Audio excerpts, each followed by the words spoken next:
A Bíblia diz no livro de Lucas, no capítulo 4, nos versículos de 1 a 44. Jesus, cheio do Espírito Santo, voltou do Jordão e foi guiado pelo mesmo Espírito no deserto durante 40 dias, sendo tentado pelo diabo. Nada comeu naqueles dias, a fim dos quais teve fome. Então, no capítulo de ontem, nós vimos que o Senhor Jesus foi batizado. Então, aqui, no 4:1, Jesus, cheio do Espírito Santo, voltou do Jordão e foi guiado pelo mesmo Espírito. Então, o Espírito Santo desceu sobre Jesus sobre a forma de uma pomba. Então, o Senhor Jesus, cheio do Espírito Santo, voltou do Jordão. Ele foi batizado no Jordão. O batismo é literalmente mergulho nas águas, imersão nas águas. A palavra batismo é baptismos no grego, que quer dizer imersão ou mergulho. Então, o Senhor Jesus voltou do Jordão. Jesus saiu da água, né? Ele foi batizado por João no Jordão. E os relatos bíblicos dizem, ao sair da água, ele recebeu o Espírito Santo. E o Espírito Santo veio na forma de uma pomba, com uma voz do céu dizendo que ele era o Filho de Deus, que ele era o Filho que agradava a Deus. E aí diz, ó, esse mesmo Espírito o guiou para onde? Para o deserto. Para quê? Para ser tentado pelo diabo durante 40 dias. Mais uma vez, os números na Bíblia. O número 40 também é muito importante. Se tu te interessa por numerologia bíblica, pelos números na Bíblia, nós temos um vídeo no canal A Bíblia Diz sobre os números na Bíblia, em que eu falo desde o número 1, né, até o 40. Então tu consegue ter um resumo do que cada número representa. Então aqui 40 dias o Senhor Jesus foi tentado pelo diabo. Nada comeu naqueles dias, ao fim dos quais teve fome. O que é esse no fim dos quais teve fome? Claro que a fome não é a ausência de alimento. Aqui a palavra fome era no sentido de que depois de 40 dias ele já estava num processo que é conhecido biologicamente como autofagia, que é quando o próprio corpo começa a se alimentar de si mesmo, se é que eu posso falar dessa forma assim. Os líquidos já foram, a gordura já foi, e aí o corpo começa a se alimentar da própria musculatura, né? E aí ele tem fome, aí ele está fraco, aí ele está debilitado. E tanto que os jejuns são desaconselhados após os 40 dias, porque o corpo começa a padecer. Então daí já não é mais um jejum, já é quase um sacrifício, né? Pesquisa mais sobre jejum e jejuns que tu vai entender o que eu tô falando, ou pelo menos que eu tô tentando explicar. Isso é o teve fome. Então o diabo disse a Jesus: se você é o Filho de Deus, mande que esta pedra se transforme em pão. Então aqui a tentação que vem é justamente na sequência do teve fome. Transforma essas pedras em pão. Resolve essa tua fome, resolve essa situação rapidamente. Mas Jesus lhe respondeu: está escrito, o ser humano não viverá só de pão. Nem só de pão a gente vive. Então o diabo o levou para um lugar mais alto e num instante lhe mostrou todos os reinos do mundo e disse: eu lhe darei todo este poder e a glória destes reinos, porque isso me foi entregue e posso dar a quem eu quiser. Portanto, se você me adorar, tudo isso será seu. Mas Jesus respondeu: está escrito, adore o Senhor seu Deus e preste culto somente a Ele. Então, na primeira tentação, Jesus disse: está escrito. Na segunda tentação, Jesus respondeu: está escrito. Como é que tu vence as tentações do dia a dia? Com a palavra de Deus. Cheio do Espírito Santo. Quem é que inspirou a palavra de Deus? Quem é que inspirou a Bíblia? O Espírito Santo. Então tu tá cheio do Espírito Santo, tu tá cheio da palavra de Deus. E na hora da tentação, da tribulação, da aflição, da dificuldade, tu vai ter a palavra de Deus, porque essa é uma promessa. O Espírito Santo vos fará lembrar, o Espírito Santo vos ensinará. Então o que acontece? Jesus respondeu com a própria palavra de Deus. 9. Então o diabo levou Jesus a Jerusalém, colocou-o sobre o pináculo do templo e disse: se você é o Filho de Deus, jogue-se daqui, porque está escrito: aos seus anjos lhe dará ordens a seu respeito para que o guardem, e eles o sustentarão nas suas mãos, para que você não tropece em alguma pedra. Jesus respondeu ao diabo: também foi dito, não ponha à prova o Senhor seu Deus. Tendo concluído todas as tentações, o diabo afastou-se de Jesus até momento oportuno. Assim como conosco, a gente repreende, amarra, expulsa, manda embora. Aí passa um tempo e ele volta. E tu tem que perseverar. O diabo se afastou de Jesus até momento oportuno. Até, vamos assim, a hora em que estava escrito que ele poderia se aproximar novamente do Senhor Jesus. Porque Deus governa, Deus é soberano, Deus é altíssimo, Deus é o todo-poderoso, o Deus onipotente, onisciente, onipresente. Então, Satanás tem uma jurisdição, ele tem uma legalidade, ele tem um espaço de atuação. Ele não pode fazer nada sem que Deus permita. Então ele se afastou de Jesus porque ele perdeu de 3-0, né? Mas Lucas deixa bem claro, até o momento oportuno.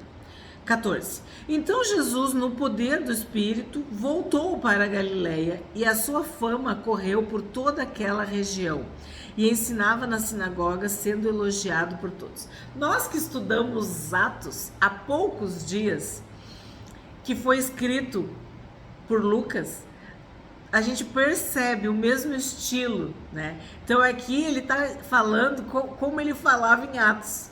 Então Jesus, no poder do Espírito, voltou para a Galileia. Porque sim, os 2 livros, né, foram escritos para Teófilo. E tem uma sequência, vamos dizer assim, porque o próprio Lucas diz o primeiro livro. Então, para Lucas, era o primeiro e o segundo livro. Para nós, na Bíblia, tem João no meio, né? Mateus, Marcos, Lucas e João.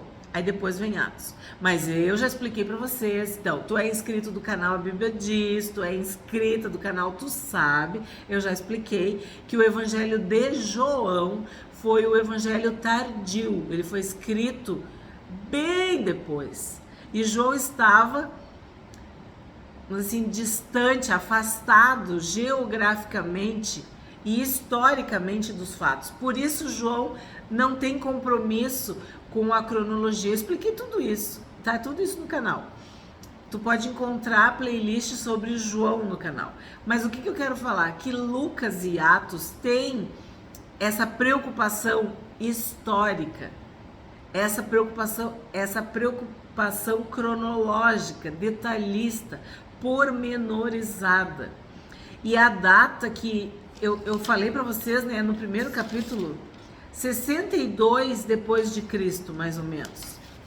Tanto Atos quanto Lucas, tanto Lucas quanto Atos, quer dizer, o Evangelho de Lucas e o livro de Atos. Então aqui, quando ele diz, ó, no poder do Espírito voltou para a Galileia, ele faz questão de explicar. A sua fama correu por toda aquela região e ensinava na sinagoga, sendo elogiado por todos. Lembra muito o relato, a autoria de Atos. 16. Jesus foi para Nazaré, onde havia sido criado. Num sábado, entrou na sinagoga, segundo o seu costume, e levantou-se para ler. Então lhe deram o livro do profeta Isaías, e abrindo o livro achou o lugar onde está escrito: O Espírito do Senhor está sobre mim, porque ele me ungiu para evangelizar os pobres, enviou-me para proclamar libertação aos cativos e restauração da vista aos cegos, para pôr em liberdade os oprimidos e proclamar o ano aceitável do Senhor. Isaías 61, versos 1 e 2.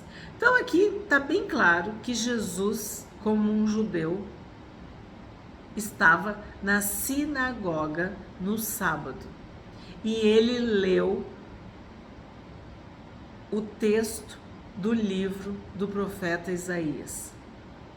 Tendo fechado o livro, Jesus o devolveu ao assistente e sentou-se. Olha se não é Lucas falando dos pormenores, dos detalhes, né?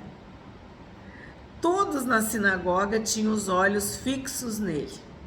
Então Jesus começou a dizer: Hoje se cumpriu a escritura que vocês acabam de ouvir. Quem amava as escrituras ansiava pelo cumprimento desse texto. O Espírito do Senhor está sobre mim, porque ele me ungiu para evangelizar os pobres. Enviou-me para proclamar libertação aos cativos e restauração da vista aos cegos, para pôr em liberdade os oprimidos e proclamar o ano aceitável do Senhor. Então, Isaías profetizou a respeito de Jesus. E Jesus está lendo Isaías e ele diz: Hoje se cumpriu a escritura que vocês acabam de ouvir. Todos davam testemunho dele e se maravilhavam das palavras cheias de graça que lhe saíam dos lábios e perguntavam: Não é este o filho de José? Então Jesus disse: Sem dúvida, vocês citarão para mim o provérbio: Médico, cure-se a si mesmo. Dirão: Tudo o que ouvimos que você fez em Cafarnaum, faça-o também aqui na sua terra. E Jesus prosseguiu: De fato, afirmo a vocês que nenhum profeta é bem recebido na sua própria terra. Por quê? Porque as pessoas te conhecem desde criança, desde jovem. E elas estão com os olhos fitos na carne, na pessoa, no filho do fulano, na filha da fulana. E não na obra de Deus, do Espírito Santo, na tua vida. E às vezes, por causa disso, tu não pode voltar para a aldeia. Lembra do cego que foi curado? Em 2 capítulos, em 2 partes, pelo Senhor Jesus, não volta para a aldeia.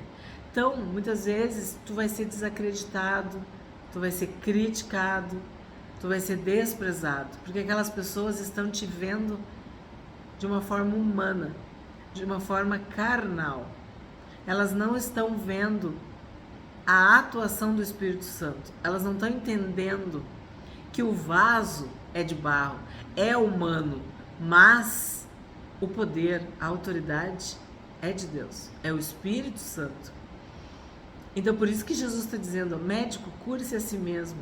Tudo o que ouvimos que você fez em Cafarnaum, faça-o também aqui na sua terra. O profeta não é bem recebido, não tem honra, não tem crédito na sua própria terra. Na verdade, lhes digo que havia muitas viúvas em Israel no tempo de Elias, quando o céu se fechou por 3 anos e 6 meses, reinando grande fome em toda a terra. Olha que interessante, 3 anos e meio. O tempo do ministério do Senhor Jesus, 3 anos e meio. Reinando grande fome em toda a terra. E Elias não foi enviado a nenhuma delas, a não ser a uma viúva de Sarepta, de Sidom. Havia também muitos leprosos em Israel nos dias do profeta Eliseu, e nenhum deles foi purificado, a não ser Naamã, o sírio. Por quê? Porque a fé, ela tem a ver com tu estar com os olhos em Deus, em Cristo, e não na carne, não na pessoa, não no que a pessoa é, ou no que a pessoa foi, ou no que a pessoa representa. Não. Tu tem que abstrair isso. E quando tu é da família da pessoa, se torna difícil. Quando tu é da vizinhança da pessoa, se torna difícil. Então o que Jesus está falando aqui? Que Elias foi enviado para uma viúva de Sidom e não para as viúvas de Israel. Que Eliseu foi enviado para curar e purificar da lepra Naamã, que era da Síria. Então muitas vezes tu vai ser rejeitado pelos teus, tu vai ser rejeitado pela tua família. Veio para os seus e os seus não receberam. Que é o que acontece. Jesus veio para as ovelhas perdidas da casa de Israel. E ele foi rejeitado. E aqueles que não eram se tornaram, passaram a ser.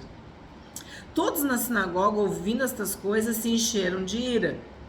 E levantando-se, expulsaram Jesus da cidade e o levaram até o alto do monte sobre o qual a cidade estava edificada, para que de lá pudessem atirá-lo abaixo. Jesus, porém, passando pelo meio deles, foi embora. A gente viu isso também, né? O que aconteceu com Pedro? Estava preso e o anjo libertou. Paulo, quantas escapatórias, quantas fugas, quantas libertações, quantos salvamentos. Por quê? Porque não era a hora. Então, as profecias diziam que Jesus iria morrer na cruz, né, no madeiro, não sendo jogado de um alto monte. Não. Então ele se escapou. Ele, passando pelo meio deles, foi embora. É como se ele se tornasse invisível e eles totalmente confusos, não pudessem fazer nada. E Jesus foi a Cafarnaum, cidade da Galileia, e os ensinava no sábado. E maravilhavam-se com a sua doutrina, porque a sua palavra era com autoridade. E apareceu na sinagoga um homem possuído de um espírito de demônio imundo, o qual gritou em alta voz: "Ah, o que você quer conosco, Jesus Nazareno? Você veio para nos destruir? Sei muito bem quem você é, o Santo de Deus." Então olha como é que Lucas explica aqui. Um homem possuído de um espírito de demônio imundo. Quer dizer, ele explica de um jeito bem claro. Era um ser humano que estava possuído por um espírito. E esse espírito era um demônio. E era um demônio imundo. Tá bem explicado? E os demônios conhecem Jesus, sabem quem é Jesus. E ainda dizem, ó, o que tu quer conosco, Jesus Nazareno? Você veio para nos destruir? Mas Jesus o repreendeu, dizendo: "Cale-se e saia desse homem." O demônio, depois de o ter jogado no chão no meio de todos, saiu daquele homem sem lhe fazer mal. Todos ficaram admirados e comentavam entre si: "Que palavra é esta? Pois com autoridade e poder ele ordena aos espíritos imundos e eles saem." Tipo, como assim? Ele dá ordem e eles obedecem. E a fama de Jesus se espalhava por todos os lugares daquela região. Então Jesus cura, liberta, salva um endemoniado em Cafarnaum. Deixando a sinagoga, Jesus foi para a casa de Simão. A sogra de Simão estava doente, com febre muito alta, e pediram a Jesus em favor dela. E inclinando-se para ela, Jesus repreendeu a febre e esta a deixou. E imediatamente ela se levantou e passou a servi-los. Então esse relato que a gente tem em Marcos e tem em Mateus, em Lucas é dito assim, febre muito alta. E aí me chama a atenção, porque um médico, ele sabe se a febre é uma febre pequena, é uma febre média ou é uma febre muito alta. Então o médico Lucas diz que a febre era muito alta e que ela estava doente. E Jesus repreendeu a febre. E ela ficou curada. Ela se levantou. Jesus curou a sogra de Pedro. Ao pôr do sol, todos os que tinham enfermos com diferentes tipos de doença os trouxeram a Jesus. Então aqui tu vê de novo Lucas, o médico, falando. Por quê? Diferentes tipos de doença. E nós vimos em Atos, e eu expliquei para você, se tu tá acompanhando os estudos, tu lembra que Paulo foi usado por Deus para curar o pai de Públio, lembra? E eu falei para vocês que aquela palavra curado era milagrosamente, de uma forma espiritual, de uma forma sobrenatural. E depois os enfermos da ilha passaram a ser curados, ou foram curados. E eu falei para vocês que a palavra era tratados, de uma forma médica, medicinal, terapêutica, lembra disso? Pois bem, aqui nesse verso, Lucas está falando que com diferentes tipos de doenças, eles trouxeram para Jesus, porque ele identificava, ele sabia, ele tinha um olhar técnico, profissional, clínico, como a gente diz. E aí eu tenho que destacar também ao pôr do sol, né? Porque os enfermos eram proibidos, né, de serem curados no sábado. E ele os curava, impondo as mãos sobre cada um deles. Também de muitos saíam demônios, gritando e dizendo: você é o Filho de Deus. Ele, porém, os repreendia para que não falassem, pois sabiam que ele era o Cristo.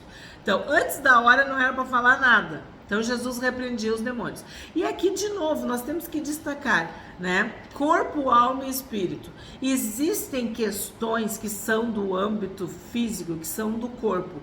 E existem questões que são da alma, que são das emoções, que são psicológicas. E existem questões que são espirituais, que são demônios, que são possessões, que são pecados, legalidades, questões gravíssimas. E o Senhor Jesus curava todos. Jesus tem poder, o nome de Jesus pode todas as coisas.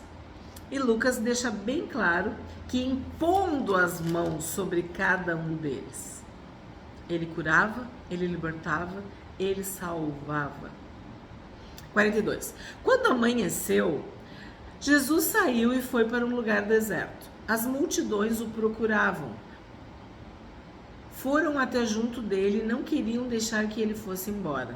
Jesus, porém, lhes disse: é necessário que eu anuncie o evangelho do reino de Deus também nas outras cidades, pois é para isso que fui enviado. E pregava nas sinagogas da Judéia.